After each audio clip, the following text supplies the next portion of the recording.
بس اتنی بات ذہن نشین کر لیں کہ آپ تنہا نہیں ہیں، اگرچہ ساری دنیا بھی آپ سے منہ موڑ لے، یہاں تک کہ آپ کے اپنے بھی ساتھ چھوڑ دیں، تب بھی آپ اللہ پاک کو ہمیشہ ہی اپنے ساتھ پائیں گے۔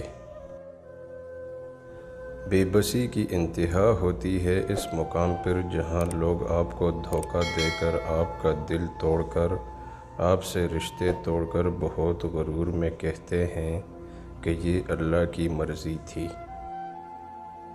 اپنے وہ نہیں ہوتے جو آپ کی غلطیوں اور عزتوں کا تماشا بنائیں، بلکہ اپنے وہ ہوتے ہیں جو آپ کی غلطیوں پر پیار، مان، بھروسے، احترام اور ادب کا پردہ ڈالیں۔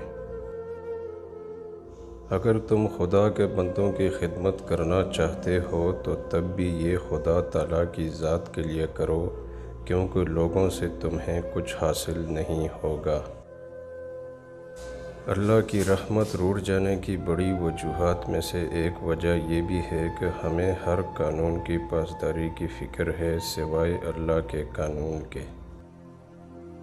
جب کسی ضرورت مند کی ضرورت پوری کرو تو فخر نہیں، شکر کرو کہ رب نے اس قابل بنایا کہ اس کی عطاؤں کو اس کی مخلوق میں تقسیم کر رہے ہو۔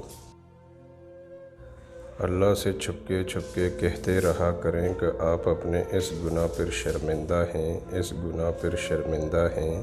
وہ بڑا کریم ہے، کرم کر دے گا اور پھر گناہ کرنے کا موقع ہی نہیں دے گا۔